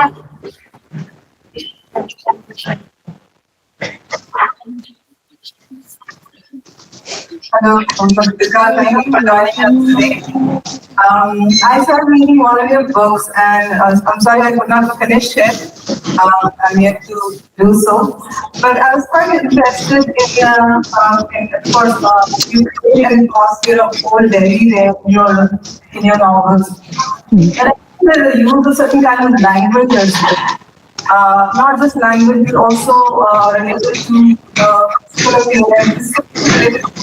parents, as well as the other geographical aspects of the setting. So I was curious to what kind of research goes into the creation of such atmosphere and such language-related context of your novels. Okay, research is like it's. I think research is an intrinsic part of writing a historical novel. So for me, the sort of research I did into the Mughal period and specifically Shah Jahan's the after Shah Jahan set up Shah Jahanabad, which was his city in Delhi. That period, fortunately, is very rich in sources. So, and not just sources in Persian and Urdu, but sources in English. And there are sources from Shah Jahan's own people who lived in Delhi at that time, not just Indian, but also foreigners. So, for instance, there was this man called Niccolao Manucci, who was an Italian, and then there were two Frenchmen. One was called Tavernier, who was a jeweler, and there was Bernier, who was a doctor.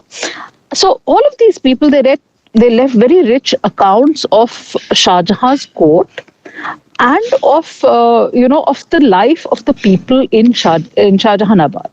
And that combined with, the actual historical, research which people have done, sort of trying to understand what was happening in the empire at large and how Delhi was, sort of growing and what the milieu was. It required a lot of reading. So I read a lot of books on Delhi and on the Mughal Empire as a whole. For instance, there's Abraham Ereli's books are very, very interesting that way and very richly detailed. Secondly, I did a lot of research actually going through that area, through Shah Jahanabad. I've walked a lot in that area and sort of tried to imbibe what I could from there. The good thing is that a large part of Shah Jahanabad is still there. So, yes, it's hidden beneath a lot of, modern appurtenances and whatever. There are modern makeovers, but it is there. So there are still old Havelis there. In fact, one of the most interesting Havelis in Shah Jahanabad is a Haveli called Haveli Khazanchi, which is that of a treasurer from Shah Jahan's time. And it is still there. It's quite dilapidated now, but I've been inside and I've had a look. So that is there for research. But other than that, there are some things which you just have to imagine. And there are, for instance, I've imagined what a Haveli inside, how it would have been decorated and all. So it's a mixture of research and a little bit of imagination.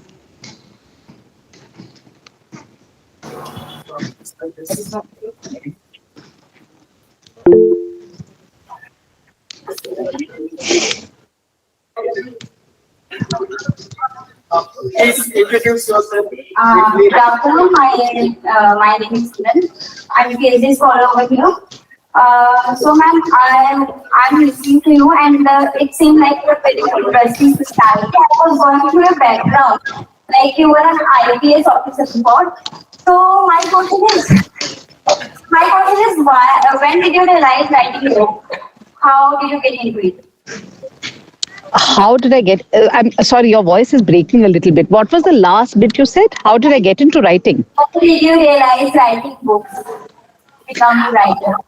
Oh, ever since I was very small, I think I was 6 years old when I wrote my first story. So I've always been very fond of writing. My mother she used to teach English, and she did her MA when I was a little kid. So, having her around and having like loads and loads of books around me all the time, I was very interested in books since I was very small. And as somebody just said a little while back, you have to be a reader in order to be a writer. And so that was it. I started off being a reader first. And very soon, when I realized that, books are so much fun, I decided, why don't I try to write as well? So I started off very young. But yes, I did not actually take to, sort of seriously doing writing until maybe I was in my mid-20s or so. So that was how it happened. It's like first I wrote just short stories, and then when I went to a publisher for the first time with a set of short stories, they said, "Sorry, short stories don't sell. Why don't you write a novel?" And coincidentally, I did have a novel started off.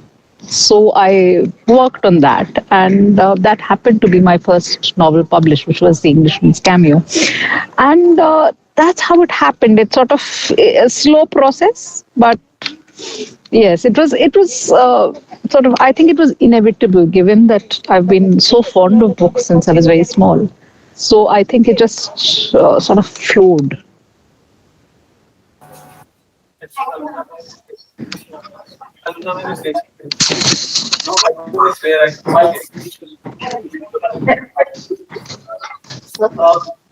Madhulika, we have Professor Alpana Sen who's joined us online. Yes. She's dean, and she's in Mysore for some academic purpose, so she could not join us today. She wants Sure. Hello. Hi, Madhulika. We have been Hi, Apna.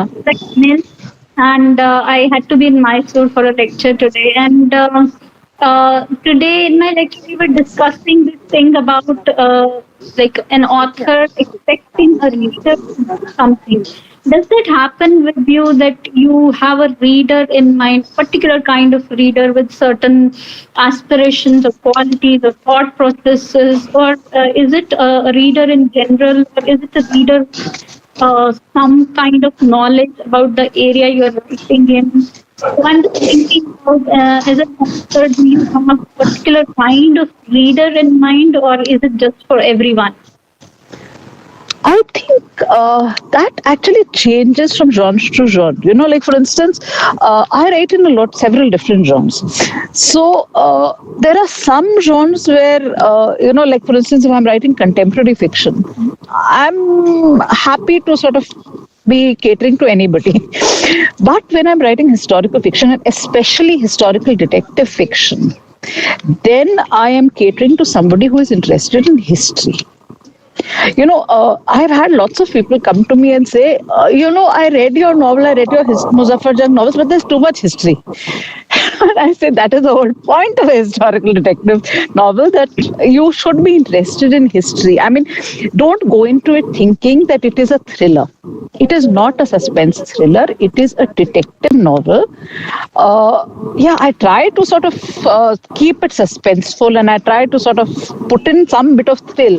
But the whole point is that if you're reading Muzaffar Jung, there should be some element of interest in history, at least. I try not to overload it with history, but if you're not interested in history, you will probably not enjoy these novels very much. I go with that. I know that people who are out to sort of, they've read an Ursa Sigurðardóttir, or they've read one of those, Kigo Higashino or someone, like intricately plotted and to do with the modern world. You may not like this. So that is a caveat. So yes, in that sense, I do write, when I'm writing historical detective fiction, I string to a certain sort of class of reader. Thank you, Madhulika. Thank you. I think we can take the final question. Someone has to ask a question, and maybe. Thank you so much. Hello, ma'am. My name is Sarita, and I wanted to ask you a very cliche question. But you being a female writer, why did you not choose a female detective? And do you really think there is a significant difference between how a male detective or a female detective is perceived or operated in this genre? I think, see, the one major problem would be that in Muzaffar Jang's time, for a woman to, most of the time, if you've read any of the Muzaffar Jang novels, you know that parda is a huge thing, So for a noble woman, a Muslim noble woman in Shah Jahan's time, to be able to get out of her house unveiled would be a no-no, right? So for her, a lot of spaces would get, sort of automatically cordoned off. She would not be able to go beyond a certain space. And perhaps it is actually a challenge. I could actually try and take up that challenge and have a case where Muzaffar's wife, Shireen, goes out perhaps and investigates something which happens in a zanana, the women's quarters. So that it could be done, but it's be very challenging because it would have to be a certain space, and the sort of crime would be something which she would be able to investigate given her restrictions, given the restrictions surrounding her. But that said, I must let you know in advance that I do have a female detective coming up. So there's a book which is going to come out. It's a novella which features a woman detective in a historical setting, which is the Indus Valley Civilization. So I have a woman detective there. Thank you, ma'am. Look forward to it. Thank you.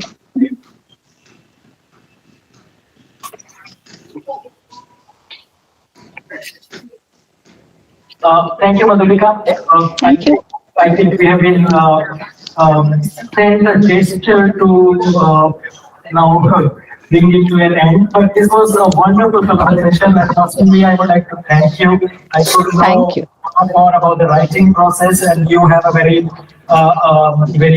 unique personality. Your beautiful smile, and I just hope you keep it up. Thank you so much.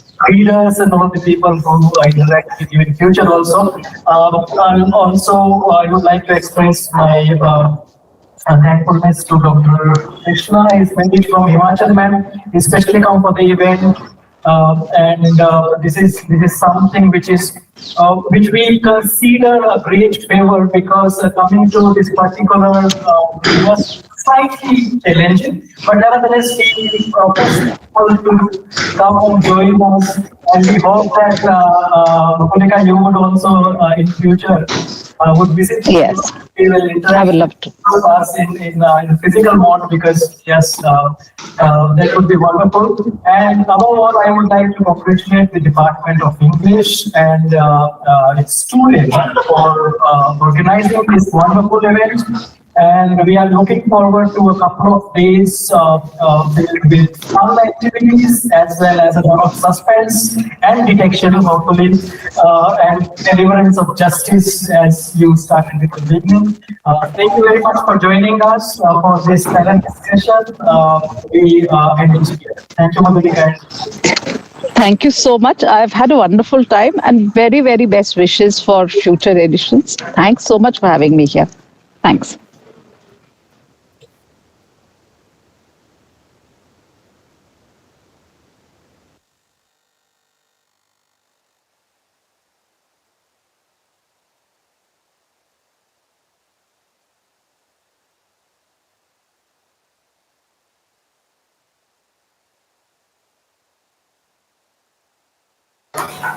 Thank you, ma'am.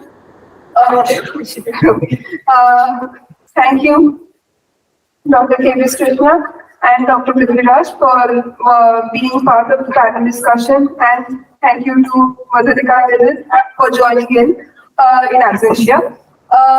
Thank you so much. First of all, I would like to welcome the participants who have come from the neighboring institutions. They joined in the program midway. The hearty welcome to Central University of Patna. Thank you so much. Teachers, session teachers, and all the students. Moving on, I am here to just provide a few key takeaways in the panel discussion that we've had. In the entire discussion, the whole focus was on integrating Muzaffar Jung, the character, the detective, into the kinds of contexts he weaves through, the kinds of situations he lives, and to understand the deliberation which goes on in the author's mind while imagining a detective in a time period which is not hers. But rather in a culture where she has lived, and how she connects the present relatability with the culture with the time period long gone by. That dynamic was explained and discussed and deliberated upon largely in this panel discussion. First of all, the idea that I got from the whole discussion was that the satisfaction factor of making a story with detectives, unraveling the mystery, decoding puzzles, and coming to a solution. All of this is not just in the minds and hearts of the readers, but rather it also goes well hand in hand with the lives that the author is leading and that the detective herself or himself in the story is leading. The modern reader's relatability to criminal justice as a factor for projecting one aspect of a historical character trope like the Cold One in Englishman's Cameo has been discussed. And I feel that the detective has to, or the writer who creates the detective has to toe the line between necessary obscurity and doable logic. So the next key takeaway that I have had in this case, especially when it comes to Muzaffar Jung, is how, and the historical situation that he is living in, is how you imagine a bohemian, foresighted person in a long past history and try to make him as connected to the current reader as possible. She called Muzaffar Jung a 21st century man for a reason, because his mindset was 21st century and relatable to us. But he was living in an area where his methods were not liked by his friends. And there are hilarious situations in Englishman's Cameo where his friend feels that he's trying to steal his girl or the woman he loves. So all the while he was just doing an inquiry to get a hang of the situation. So the detective's accessibility to different openings in the mesh of people, situations, and spaces is discussed in this context in two ways. First is how that detective fills the gap of the system of justice delivery in the society where he is operating and or she is operating, and how they somehow fill the own need to feel the satisfaction of being of social use. So these are the key takeaways. There are many, but I don't want to wait between this and the more important function that is awaiting us downstairs. Now I would like to...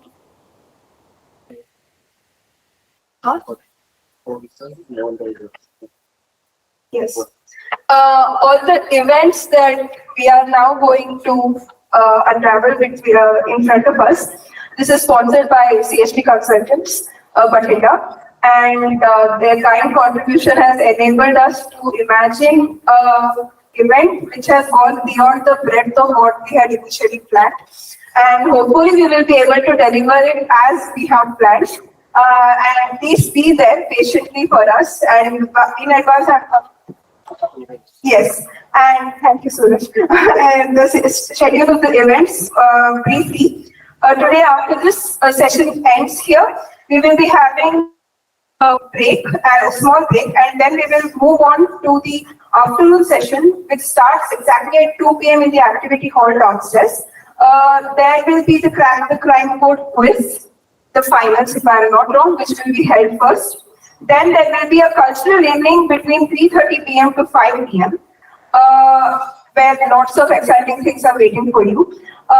We end the day there, and tomorrow we will be continuing in the morning with Ink and Intrigue, Detective Meme and Cover Edition in between 10 a.m. to 11 a.m. all in the activity hall downstairs. Detective Masquerade will be done next, where cosplay, soliloquy, skit can be performed, and many of you have already started preparing for it, if I'm not wrong. That will be between 11 a.m. to 1 p.m. There will be an open mic session in the afternoon after a short break, 2 p.m. to 3 p.m. Still speak. Then the final event of the day and the Litfest itself is Detective Showdown, Find the Murderer, a murder mystery at a King event, which will be played between 3 p.m. to 5 p.m. We hope that all of you will be here. We have prepared a lot. We are ready. We hope you are also ready. Now I invite Dr. Shaila Zafar, HOD, to please deliver a vote of thanks.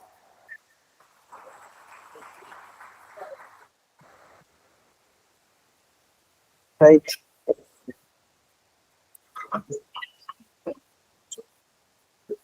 So I've been asked to deliver the vote of thanks, and I have to thank a lot of people today. First and foremost, our Honorable Vice Chancellor, Professor R.P. Tiwari, for motivating us and for guiding us throughout this journey of organizing this event. Professor R.K. Musirka, Dean in Charge Academics, who joined us today and delivered the welcome address, delivered the inaugural address. And he facilitated everything vis-a-vis this event. He helped us with permissions, he helped us with the nitty-gritty of this particular event. Then I'm very thankful to our distinguished speaker, Dr. KBS Krishna, as despite many limitations vis-a-vis health, and Madhurika Little, the author, she joined us later for the panel discussion.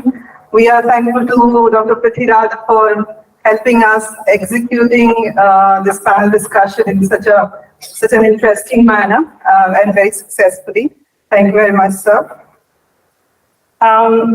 We also have many students and faculty members from various colleges and universities of this region. We have students from Punjab University Rural Center, Kami, SSD College for Girls, Bathinda, Baba Farid group of colleges. These places are not very near. It takes time to reach here, and many students and faculty members have joined us here. We are very, very thankful to them, and we hope that they stay back for the afternoon event and participate as well as enjoy everything. Right, and we have some of our alumni joining us as well. Romi Tuli is here, and we have Simranpreet Kaur, there is Sarat Evan, who has come all the way from Jodhpur to join us here. Yes. Thank you for joining us. We have Madam Priyanka Das, IAS MP cadre, who has joined Dr. Prithviraj on this journey, and Dr. Nandita Shastri, Assistant Professor, Technology and Technology, Hyderabad, is here as well. Thank you, ma'ams, for joining us here. Our sponsors, CIT Consultants Private Limited, Bathinda, have been very gracious in providing us a sumptuous amount of money to fund this event. We are thankful to them. Of course, the PRO office is here for preparing the reports and taking photographs. Thank you very much. The computer center is here for technical assistance. And we are grateful to everybody who has taken out time to be here and join us in this journey. Faculty, members of the Department of English, students of the Department of English, especially the organizers of this event, which has just started. We still have a day and a half to go for. It is going to be a fun journey for this next day and a half. I hope you will stay with us till tomorrow and enjoy. Thank you very much, everybody. Thank you.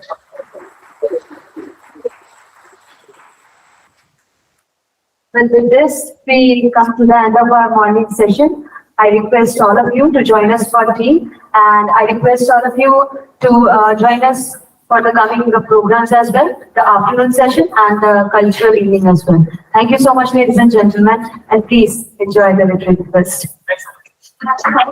Please rise for national anthem.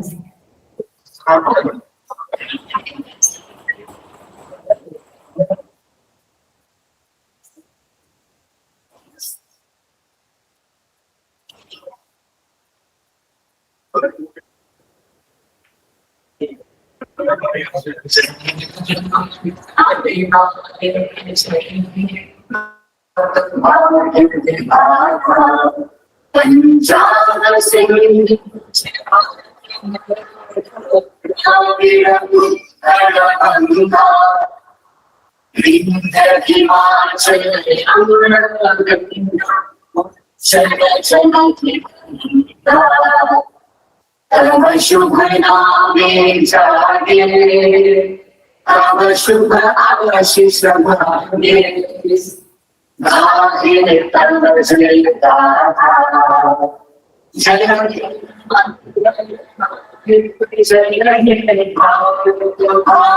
Vidhata Jai